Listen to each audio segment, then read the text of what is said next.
Hi chums. Oh, I can see I've got a little timer thing here. I'm going to turn this around for a second. I did this yesterday. I did a video yesterday and I didn't notice a little timer thing in the middle, so I don't know if it's done or not. I haven't looked at the computer yet. I'll check it later on. So this is where we are at the moment. The boys were here yesterday again, but one of them was here and then the other one arrived later. And you can see they're up rightly now. They're up to about 7 feet, I suppose. What height am I? I'm just over 6 foot. And it's about... You're up to about 6'6", okay? And as I say, we're getting close to finish there. We just have to go up to there, and then we're coming up to about the top of those planks. There is where that one will be. I don't know what the camera's doing there. It's sending me little messages. Well, we'll just take our time. But you can see this is the way they leave the place in the evening. You can see that it's not untidy, is it? And if you look over here, they always leave the mixer spotless and the sand's all covered up. Incidentally, I talked about doing a lift. They don't do a lift here. This is called a gauge. So a cement mixer full of stuff is called a gauge. And the big tubs that arrive at a building site full of plaster is called a lift. So a big tub's a lift. A cement mixer full is a gauge. So now you can start speaking Irish builder. So there's where we are. Window's about to go in there. Now the window we got was 6 feet wide, so it was too big, but as I told you yesterday, the price was right. So what we did was a little bit of adjustment, and we now have a 3 foot wide window. And does anybody want to buy that off me there? I'll post it anywhere in the world for, well, we'll start it, I suppose a bargain would be, we'll call it $50, right? $50, about 30 quid for that, and $500 anywhere in the North Europe or North America. Anywhere else outside is going to be maybe $1,000. So the boys in Australia, sorry, but it's the best I can do. Okay, so $50 plus. We'll just call it $1,000 all round, right? So $1,050, and I'll post that wherever you want it. Okay, so it's just not it's not easy being as generous as this, but it's just to mood them in, you know. This is the old rubbishy firewood that was all lying behind the shed. That's all sorted out. I'm trying not to talk as fast because, see, we talk pretty fast here. And when you're working with these builders and they're all flying through sentences, you tend to get a bit faster as well, you know. But, what do you call it? A couple of people said to me that they had to learn how to listen very fast because I dropped into our normal speed. But we do talk pretty fast.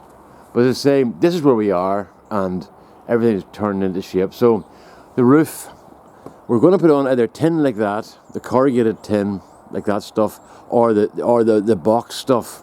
But there's one problem with the box stuff.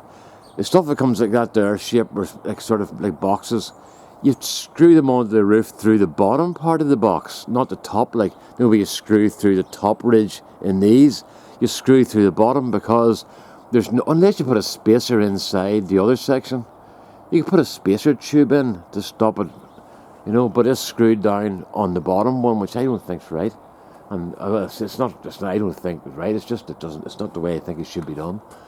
So every hole get fixed in whenever they're doing the rest of the plaster and stuff, you know.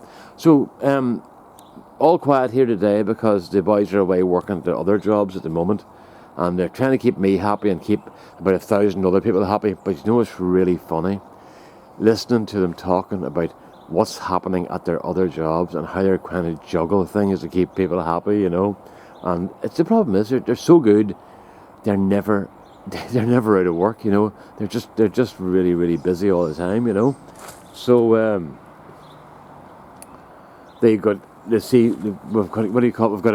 brick here at the bottom were led by a guy who's an engineer, right?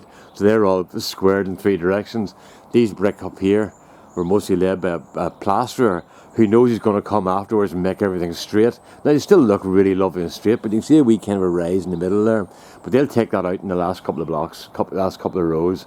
But just for the sake of getting it up, and because it's going to be covered with plaster anyway, it doesn't matter. But my mate was telling me that he goes to a house sometimes now, and he drops a line from the roof down to the ground, and you can put your fist into the space between the bottom and the line. The brickies don't even use levels anymore. They just leave it up to the plasters to make everything good. because the way the things is, the rates are gone down here. The days, the times we were getting £600 a day, maybe $1,000 a day here, they're all gone, you know. So it's a case now of get in, get it done, get the money, and get out to the next job as quick as possible. So there you are, folks. That's where we are. I have a few wee things to do today. I'm making more Christmas trees. I'll just show you the Christmas trees. What I'm doing here, camera panning too fast. Right, so we have to go a bit slower with this one. That's a good thing, actually, because it'll slow me down a wee bit, you know. Right, so I'll just go in here and show you what wee trees I'm making. What I'm doing these for, you know, we make trees for the children in the hospital. And then a friend of mine is an artist, and she does voluntary work in a hospice in Newry for people who are dying, obviously. And she asked me to make some trees. So I made these slightly bigger trees. These are going to be used by adults, you know. And you can see what I'm working with, you know. It's not what you call the best timber in the world. It's pallet wood, and it's not great. This load isn't as good as some other stuff. But we're coming up with not too bad finish on it for pallet wood. Those are just sand. I've still to take the bottoms off them, the wee nubs at the bottom. But I do it as a production process. You see, I round them all down to this shape here, as a template basically, and then I take them to this shape here, and then I take the nubs off all at one time, you know. So if you see over here now, I'll just put a light on over here. I'm interested to see how this thing picks up light. Before I put the light on, I want to see just how bright it is without a light. Right, so you can see here, there's one that's ready to come off actually. It's yeah, I'm just putting a bit of light on there. Where are we at? Light, extend. See, everything's on new extension cords here to try and keep everything right. Yeah, so that one's ready to come off now. It's not too bad. But these are going to be painted and filled with fillers and all sorts of stuff, so it's not critical that they're absolutely bang on, you know. But so these are going to the hospice next week, and my friend Ricky very kindly made a dozen trees for me, or for this girl to help her out. So that was very kind. That was a big help, because she's got about 24 people in 2 groups, you know. There's a mushroom I made for my daughter. I shouldn't really show this because it's part of her Christmas present. She collects mushrooms. She's a microbiologist originally, and that's her. She still loves the old fungi. So every time I get a new piece of wood, she asks me to make a mushroom for her. So that one there is about 6 inches high, about 5 inches high, about 4 inches in diameter, and it's alder, which has turned out a lot better than it looked when I was actually making it, you know. It was very plain, but it's starting to get a bit of colour in it now when it's getting exposed to the air. All wood gets darker. So whenever you buy that beautiful piece of stuff, a bowl or a vase or whatever it might be, whenever you buy that, the wood will get darker over time, and you'll wonder what's happened, you know, but it's just wood does that. It just darkens with the oxidization. So that's where we are, folks. A bit longer video, but I just wanted to check this camera out more than anything, you know. And a huge thank you. Why is it keeping focusing on me here? There's a little green square coming up all the time. My lips are moving. Maybe that's what it's doing. That's exactly what it's doing. It's focusing on my lips.